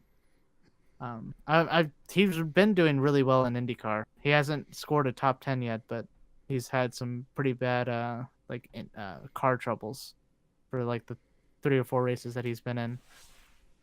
But he's shown a lot of potential, and he's starting over Fittipaldi. So like they had a choice between Ferrucci, Fittipaldi, or Zachary Clement de Mello, and they chose Ferrucci out of all those 3. So. It's not pretty steam. Well, it is pretty steam company to beat out. So yeah, I'm sure he's got a future in motorsport. You know, a lot was being said about him. It's just unfortunate what happened, really. Yeah, I mean, I will admit that he's not the perfect person, probably, but I don't know. A lot of the things that were said about him are just not true. Yeah, the funniest one is that people claim that he made fun of his teammates' Indian accent. Arjun Maney has a British accent. He doesn't even have an Indian accent. So Fake news. yeah, exactly. So I mean, there's some things I'm sure that he is guilty of, but there's some things that are just people being like, he's American, I don't like Americans. And I feel like a lot of people in F2 are rooting for the people, like the young drivers from their nationality. So like if Ferrucci gets kicked out, then obviously like an Italian eventually got promoted. So like a lot of people care about those nationalities in Formula 2. I mean, they probably care about it in Formula 1 as well, but they care more about the nationality than the driver almost in Formula 2. Yeah, I think so. There's less history with the teams as well, and Yeah. history within the sport. So, yeah, I could see what that is. And that was my rant about Santino Ferrucci. Now everyone's be sure to subscribe over at Foxworth and tell me how much you hate me because I like Ferrucci. I encourage you to do that. Right. Let's get on to the news and get this show wrapped up. All right, I've added this week. like 3 news stories while we were talking. Okay. Well, do you want to go through your news? Because I'm sure it's more comprehensive, and we can have a little bit of chat about each one, and then we can wrap it up with the Fantasy League, and we'll go from there. So, what's your first news story that you've gathered this week? Let's see. We already went through the Vettel thing. Daniel Ricciardo did confirm that he's going to do the last 2 races with Red Bull. Do you want to talk about that debacle, or did we kind of... So, I don't know if I missed something in the middle. The 2 events that I saw were his comments in the paddock saying that Gasly can have that car now, and then his Instagram message apologising, saying he was going to race the final 2 races. So, was there something in the middle? I don't think so. I think it was just... people were confused because he was literally just like, I'm not driving that piece of crap anymore. It's cursed. And then it's like, is he going to drive it? Because, like, is Gasly actually going to drive the last 2 races? You see, I never even considered that he wouldn't from that comment. It's just people making something out of nothing, isn't it, really? I thought he was. Like, whenever... I mean, he kept on repeating that, though. He kept on, like, I'll let Gasly drive it. Like, he said that to multiple news outlets. So it was just like...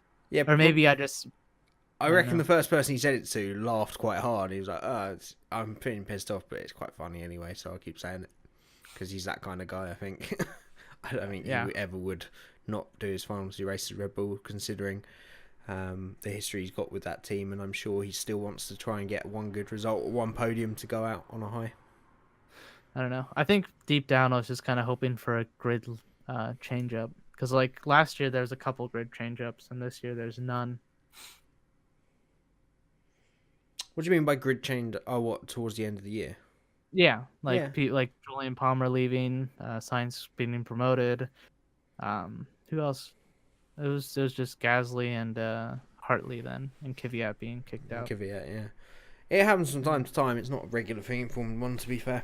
I thought it was because it's my first season that I watched. No, it doesn't. Generally, they do stick with the drivers most of the way through. Yeah. It's normally Toro Rosso, to be fair, historically. They do make those changes. Yeah.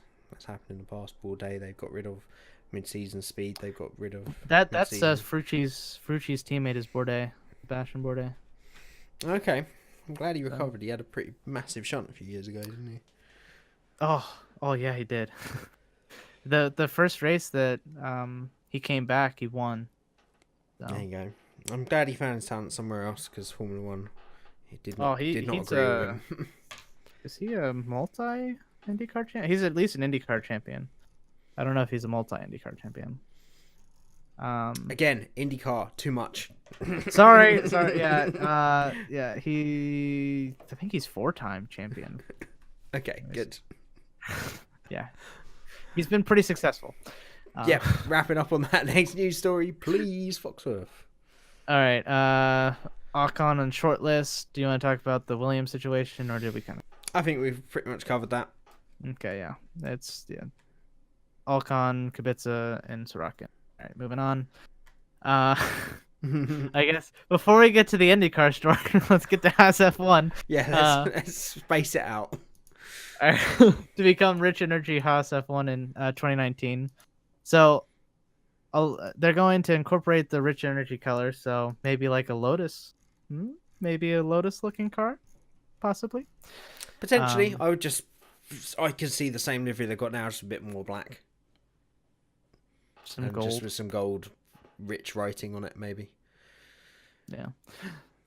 Well, it's significant, so I don't know what significant means, but I guess it's quite a significant development for the team in terms of sponsorship. yeah. A lot of these midfield teams live and die on their sponsorship money. And if they ever Well, want it was weird.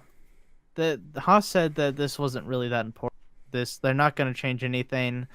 They're not going to buy a bunch of like factories. They're not going to expand. They're not going to hire 100 more employees. They're going to basically stay the same. And they don't know if they're going to invest any more. That they said that Haas might just take out whatever money Rich Energy puts in. Like, so I'm kind of worried that Haas isn't in it to win it. Like, it seems like they're willing to put money in and be efficient and get to like best of the rest spot, but it doesn't sound like they're willing to make that jump to like a championship winning team. Well, I think the difference is, especially in mid-regulation, there is no chance of that. It needs big regulation changes for those midfield teams to get anywhere close. That's always been the way. To become a massive team, you need a massive amount of backing. You need either a manufacturer or you need a company the size of Red Bull, as we've seen, to do that. And Haas, I just can't see them breaking it away from that midfield. But that's not to say that, with a regulation change where the midfield closes up to the front, that they can't have that odd podium here and there. And I think that would be their ultimate aim. I can't ever see them becoming a world championship winning team. That's not a bad thing. Yeah. How did Braun do it? I just 1 year and he just won. Braun, let's not forget, are Mercedes. All the same people. Now. All the same people. The same factory, Brackley. It is essentially that program that carried on. Obviously, that was the big change in regulation, and that is what could happen. That's what I'm saying. 2021 could be their chance. Was 2009 the change of regulation? Yeah. Okay, I didn't know that. Yes, they went to slick tyres, changed a lot of the aero, and of course, Braun came up with the double diffuser, as did Toyota and Red Bull, but Braun used it most effectively. Yeah, those are the. Go ahead. Well, that's essentially why Braun bought the team and decided to go on for that season, because they knew that they'd found a loophole and they knew that they could be competitive. So that was why they pushed to be on the grid, because of course Honda folded the year before and they were essentially out of a drive. Jenson Button was just called one evening and said, "You're out of a drive." Honda have pulled out of the sport. And it was Ross Brawn that put together the package to re-enter them for one season only. And that's why it's such a fairy tale. Yeah. But that is a once in a blue moon. I don't think Haas can rely on that. But I think that going back to the sponsorship thing, I think the difference that it makes is that it allows them that financial security. At the moment, they're relying on Ferrari's backing and they're relying on their parts. I think if they want to stand on their own 2 feet, which then gives them the best chance in a regulation change to make big inroads, they've got to start becoming self-sufficient. At the moment, I still feel that it's Ferrari and Haas's own money that is propping up the team. So I think a big sponsor makes that difference. If that means that Haas takes some money out himself to pay back what he's put into it, then that then makes the company more viable and more attractive for him going forward as a race team. So I think it's a good thing all round. I wouldn't expect to see just getting one big sponsor and suddenly that's enough for you to build a £200 million facility and hire an extra 300-400 staff like Mercedes, Ferrari and Red Bull can do. Yeah. It just doesn't happen like that, unfortunately. The other issue was people were kind of saying, like, why would you accept the Rich Energy money? Because, like, why didn't Force India accept it? Like, what's wrong with this company? And, like, why? Like, because they weren't the first ones that, obviously, they made the offer to prevent them from being put into administration. And so like people were questioning whether Rich Energy even had the money, like you were talking about. Well, the company themselves, you pointed out since that they are owned by a bigger feeder company. Mm-hmm. Yeah, they're a subsidiary. Yeah. Yeah, but at the Is same, that the term over there? Feeder company? it's a term. Okay. I just never heard that term. It probably has never been said before. I might have made it up. It's a description. It's a description of it. Yeah. That's what you need to do every single time. Just a British term. Yeah. Well, no, the problem is I've got quite a lot of people that listen to it from Britain, so I can't get away with that, unfortunately. But I think the biggest difference there was Force India weren't looking for a sponsor to prop up their finances. They were looking for someone to take over the company and push it forward. I think that was the big difference. I think as a sponsorship deal, they probably do have the money, but Force India were obviously waiting for that big deal, which they got with Racing Point of, this is a company that will, sponsor the team, but they're essentially taking it over and providing all the future budget. It's a big difference. So I'm sure Rich Energy can find the money to pay the title sponsor for a couple of seasons.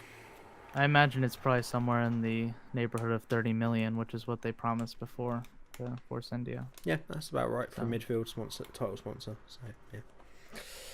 So let's move on to Motor Racing Vietnam. Gives green light to F1 race in Hanoi. So 2020 is apparently the plan for an F1 race in Vietnam. Yeah, I mean,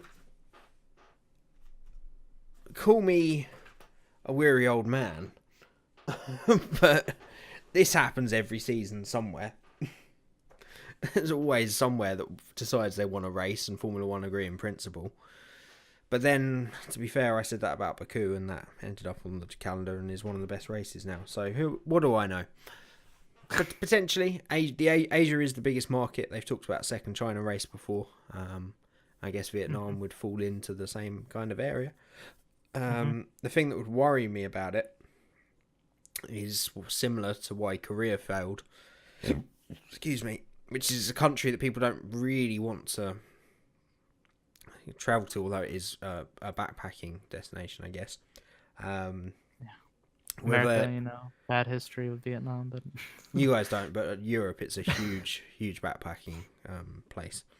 Interesting, didn't know that. I guess it is French Indochina. But, yeah, and there's a huge amount of tourism in the main city of Vietnam.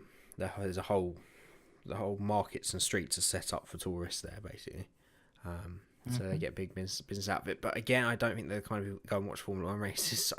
The thing that would worry me is the crowd. That's what they make or break on. Is whether they get the bums in the seats. But it'd be interesting to see. I'm always up for more street races because they are, in my opinion, the best on the calendar. Baku, I would say Baku's the best. I mean, I'd struggle to disagree. It's incredible. The first year was so tentative and so boring in Baku. I'm glad that I didn't see the first year. Yeah, because everybody race 2017. That's a good race to start on. Yeah, that you may have had you may not have been on this podcast if you watched that race. It was appalling. Literally, everybody just followed each other home at the end of the race because everyone was so worried about crashing, and everyone was like, "Oh, it's going to be chaos because of the way this track is," and everybody was so cautious that everybody just basically finished in a line. It got better, thankfully. But we'll see. Asia is the biggest market, and that's good for the health of the sport, good for the prize fund, and good for the those payments that are put out in the Concord Agreement. It's all about increasing the value of the sport. So be good. I don't know if it's the right location in Asia though. I think a second China race might be better.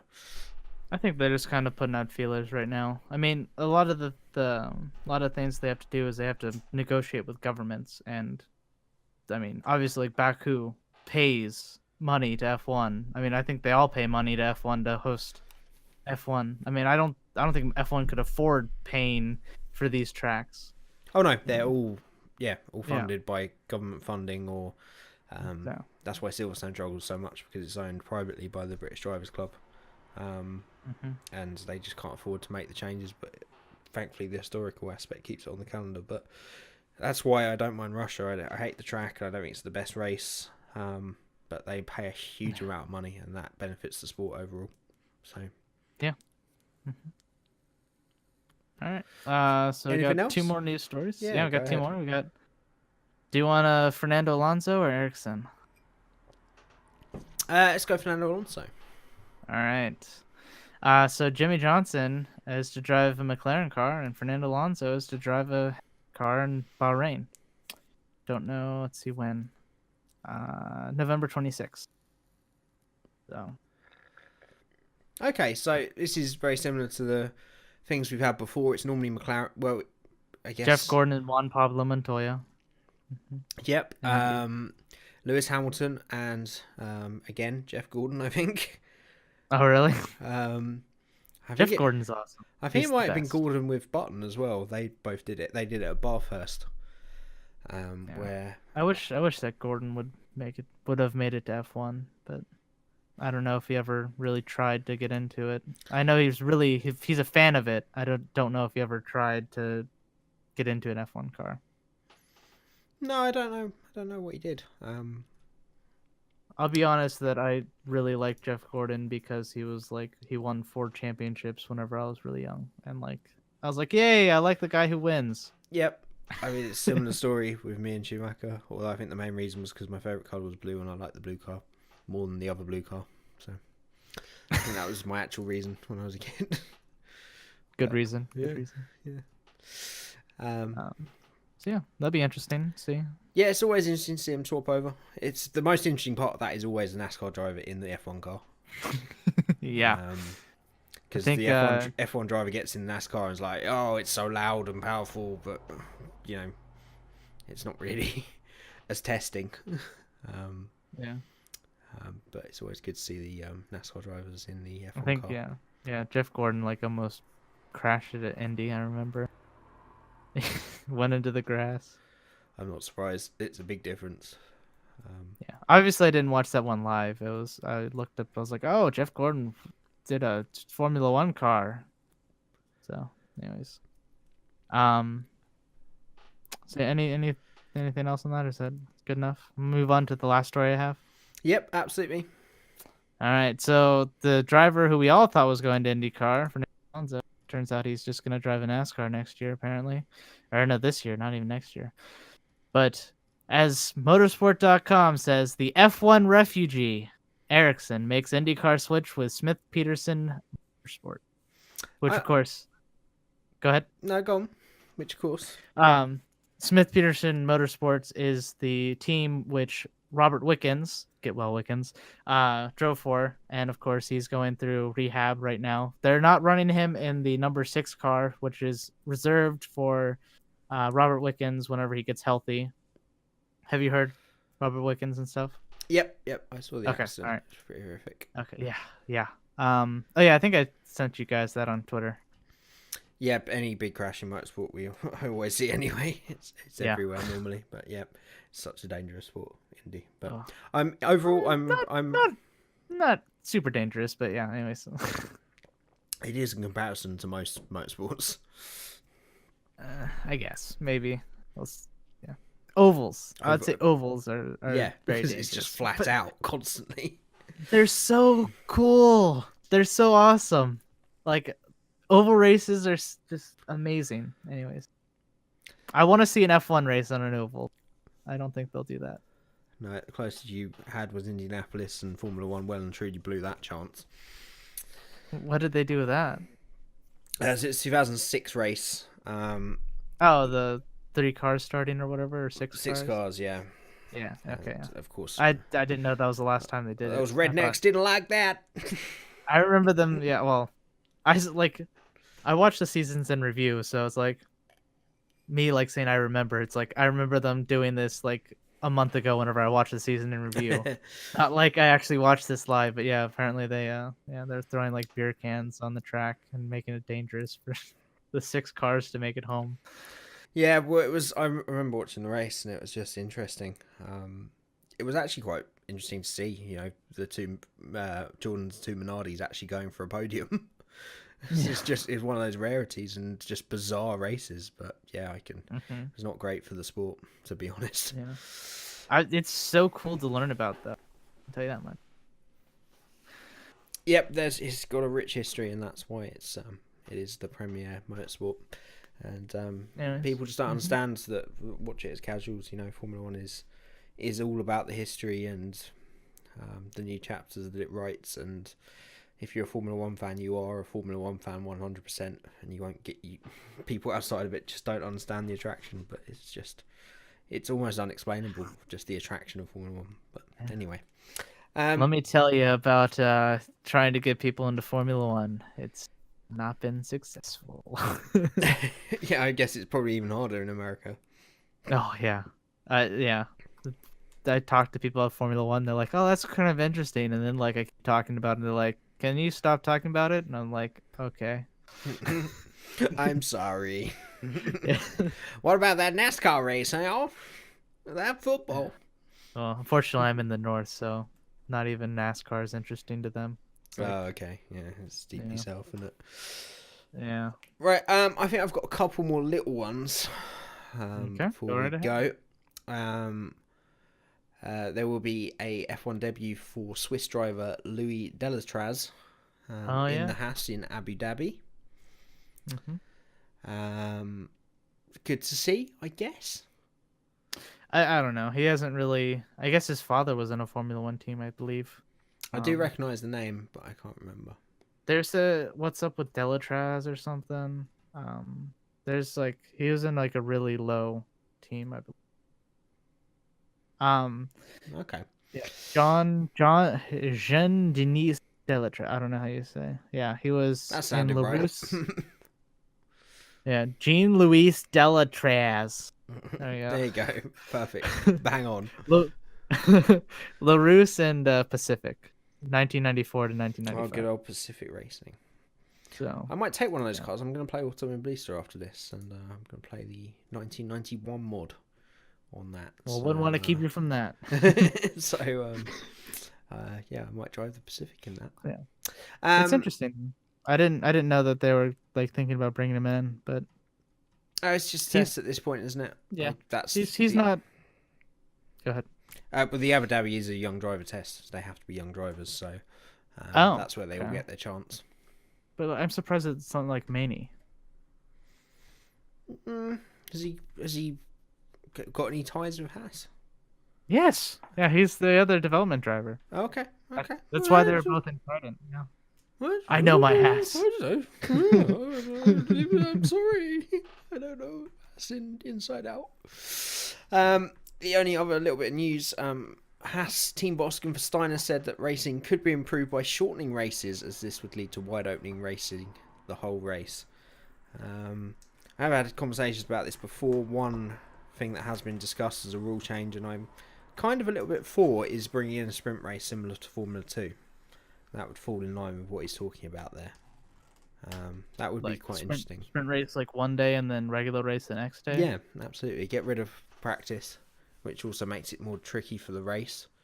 And hold qualifying on Friday, sprint race on Saturday, full race on Sunday. Obviously, the difficulty is the complexity of these cars and the budgets involved already with running 21 races to then suddenly double it to 42. Essentially, would make it pretty tricky. But if they can get the cost down and get the rule changes right for 21, it would be interesting, to be fair. But anything to get more cars on track. Well, is that more racing as well? Which is generally the most exciting part. Is what we will watch for. So I wouldn't be completely against that, but I don't think it would. I don't think it's going to happen. Let's put it that way. Final little bit of rule, little bit of history. Verstappen's win in Mexico meant that Renault overtook Ford Cosworth to become the second most successful engine manufacturer in the history of F1. Boo. Can you name the first? I mean, the obvious one is Ferrari, but I'm going to guess it's not Ferrari. It is Ferrari. Okay. I thought it was a trick question. No, no. That's been a question in Challenge Rage, which may return one day. Okay, I think that's about all we have. Let's move on quickly to the Fantasy F1 League. Yep. So it looks like Roberto has maintained his lead of around about 200 points. But you Gonna have to ship it to Romania. Yeah, I don't know that I remember Roberto in the comments and stuff. This is my problem. It's what I worry about, is trying to contact this person. But hopefully we can. But, you still got an outside chance, 2 races left if he completely mucks up. You're up to second now, so... I was in second last week, but I think maybe, I don't know. I've been in second for a little bit, but not by much. Yeah, it's only 20 points. No, 10 points. Yes. As you see, how much faith I put in Sainz, I've made my turbo driver. Man. Great decisions. 131 points for Mexico is still pretty good. Yeah, I beat Roberto. No, I didn't. Nope, never mind. Forget I said anything. Roberto, 160 points. I think I beat him, and then they calculate the points after the race and certain bonuses and stuff. Okay, turbos and stuff. Merrick remains in P3. Papaya Orange. Connor is in 4th. Rage is up to 5th now. I think he was 5th, but he's edging closer. He got 158 points from Mexico. Yeah, I'm gonna say that Rage is gonna win. I think he's gonna do it. He's still got a chance of second, but I don't think he's going to win. I think Roberto's pretty much wrapped that up. Might even be a mathematical certainty, to be fair. There's so many points and different ways to calculate. There's no way we could know. Yeah, no. Formula One needs to adopt this strategy for scoring, because no one would ever know if anyone had wrapped it up or not. Armchair Pilot Racing, Andreas is in 6th. Mercedes AMG Petronas Formula One team, James is in 7th. I still love the originality of his name. Dovey Racing in 8th. Yazbrug in 9th. Fan 5 is in 11th. Farhan, yeah. But something amazing has happened. I'm 11th, but something more critical than that, I have now overtaken the 2 drivers that I changed my drivers from. Because all 3 of us picked the same drivers at the beginning, and we stuck with it for quite a large chunk of the season. And finally, my changing drivers has come to fruition. Congratulations! Well, I'm only 9 points ahead, 11 points ahead. Sorry. So tell you what championship you might win is the prediction. Yeah. So how are we going with that? It's 17-19 in favor of Rage, but so far Rage hasn't entered in his predictions, so I have a feeling he might forget this week, which means that you have a good week to catch up.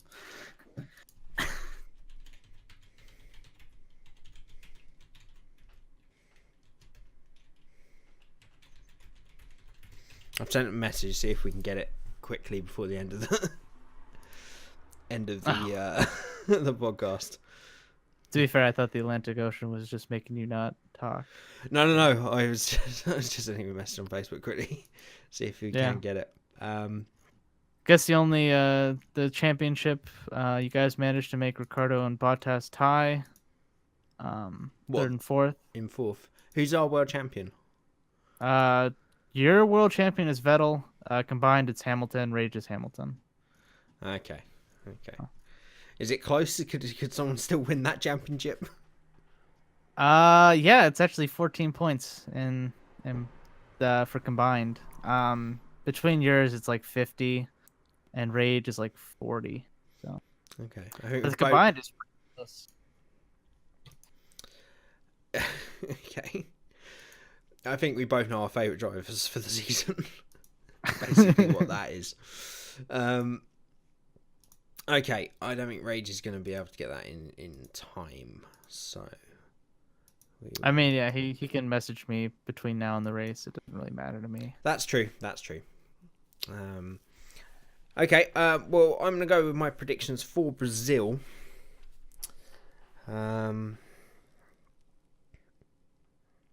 I'm gonna go. I think I'm gonna break the trend. I'm gonna go Lewis Hamilton for the victory. You answered Hamilton last time. No, I mean, for him winning after he's won the championship.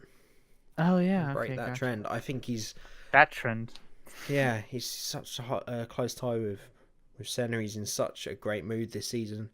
I think the Mercedes car will be good around there. I'm going to go Hamilton, Verstappen, Vettel. Okay. You're welcome to put in your predictions, just for Okay, for fun's sake. For All right, I'm gonna funsies, yeah. go. I'm gonna go first. I'm gonna go Dennis. Second, it's gonna be Kubica, and third is Ferrucci. All right. Okay. I'm not even going to take that seriously. Perfect. Okay. Hey, last time I predicted, I actually, I got first because Hamilton came in third, and you guys didn't get. You got half a point for United States Grand Prix, and I said I said Magnussen, Grosjean, Hamilton. So, and Hamilton came in third. So All technically, right. No need to be smug about it. technically, I did win that week, but I don't think they're going to hire Dennis or Ferrucci or Kubica.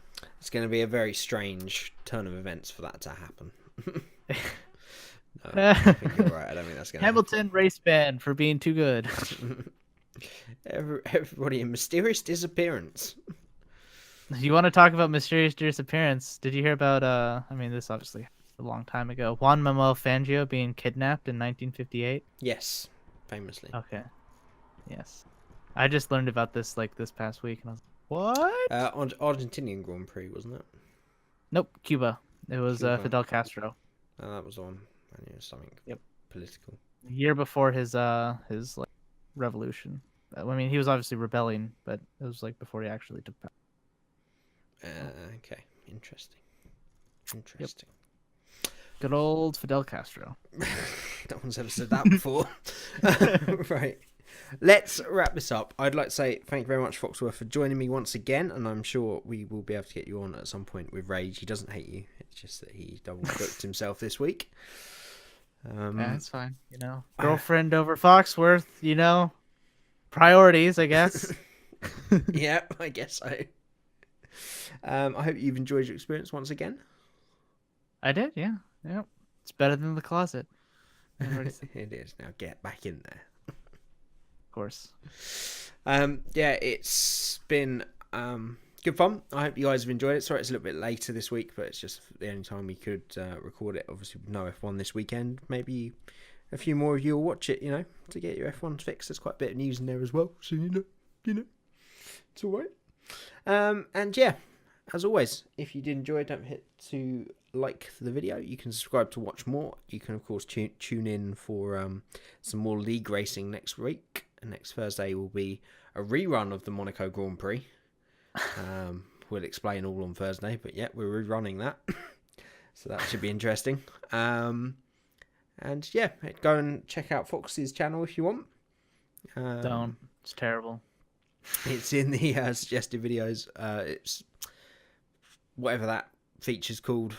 Featured Suggested creators, channels. suggested Features. channels. Yeah, Features channels, I think, yeah. We got it. that we got thing. there. You know where it is. You can go and check him out some of his content and go say hello and show Maybe him one support. day I'll get more content up, but right now I'm college. This is my content, so subscribe to this channel. Yeah, absolutely. And you never know, I might do some proper gaming videos again one day. We'll see. Yeah, thank you everybody for watching. Thank you, Fox, for joining me. And we'll Of course. catch you again next time. Viva Mexico! Viva Mexico. Viva.